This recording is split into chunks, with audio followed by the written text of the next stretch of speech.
इस वीकेंड काफी डेवलपमेंट हुई। सोशल मीडिया पर आपने देखा ही होगा कि गवर्नमेंट ने गोल्ड सिल्वर पे बेस प्राइस कम कर दिया। गोल्ड का बेस प्राइस $42 पर ग्राम 10 ग्राम कम किया है। सिल्वर का बेस प्राइस $107 पर केजी कम किया है। और काफी लोगों का यह अनुमान आ गया कि गोल्ड सिल्वर यहाँ से टूट जाएंगे, खत्म हो जाएंगे, पता नहीं कितना गिर जाएगा। बट मैं आपको समझाता हूँ, ये रूमर्स पे ध्यान ना दें। एक पुरानी कहावत है हम लोग के यहाँ, नीम हकीम खतरे जान। उसका मतलब क्या होता है कि आधी अधूरी जानकारी हमेशा नुकसानदायक होती है। जैसे कि पहले समझिए बेस प्राइस क्या होता है। बेस प्राइस वो प्राइस होता है जिसपे कि इंपोर्ट ड्यूटी लगता है, क्योंकि गोल्ड सिल्वर में इतनी फ्लक्चुएशन होती है कि डेली उसके प्राइसेस को लेके, और क्योंकि अंडर बिलिंग ना हो जाए उसको लेके, क्योंकि हो सकता है ना कि आप अंडर बिलिंग करा लें। जो जो इंपोर्टर्स है गोल्ड के, भाव चल रहा है लेट से $4,000 का, और किसने बोला कि नहीं मैं $3600 पे खरीद रहा हूँ, तो बायर सेलर की मर्जी है, कोई बना कर सकता नहीं है, अंडर बिलिंग हो जाएगी।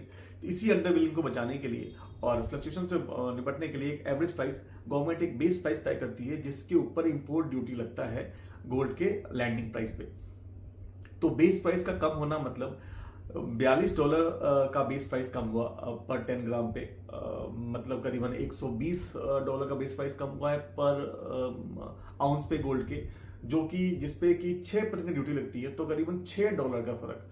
तो अगर इसकी वजह से कुछ फर्क आना भी है गोल्ड में, तो $6 का फर्क आएगा। $6 इज लाइक $200। सिल्वर में $107 $60 पर केजी के हिसाब से बेस प्राइस कट हुआ है, तो उसका फर्क आएगा करीबन 20 सेंट का, जो कि बनता है 600 700 रुपया। तो अगर गोल्ड सिल्वर में कोई डिफरेंस आया, कोई क्रैश आया, कोई कोई कुछ गिरावट होती है इस न्यूज की वजह से, तो गोल्ड की गिरावट महज $200, और 1,20,000 के भाव पे 200 की कीमत कितनी होती है आप समझ सकते हैं। और सिल्वर पे ये फर्क आता है तो $500 फर्क आएगा। बेस प्राइस का इंपैक्ट इतना है। एक और बड़ी डेवलपमेंट हुई इस वीकेंड पे, वो ये हुआ है कि चाइना ने अपने रिटेल कस्टमर्स के लिए उनका जो टैक्स इनपुट क्रेडिट होता है, वैट, वो बना कर दिया गया, उसको बंद कर दिया गया। मतलब क्या है कि जो भी वहां के गोल्ड, जो भी रिटेलर्स हैं जो गोल्ड बेचेंगे, तो जो गोल्ड बेचने पे उनको जो टैक्स क्रेडिट मिलता था, जो जैसे हमारे जीएसटी क्लेम करते हैं इनपुट टैक्स, वैसे उनके यहाँ जो वैट क्रेडिट क्लेम करते थे उसको बंद करा दिया गया है। इसको ये होने की वजह से शायद चाइना पे शॉर्ट टर्म में रिटेलर्स का एक डिमांड कम होता नजर आए।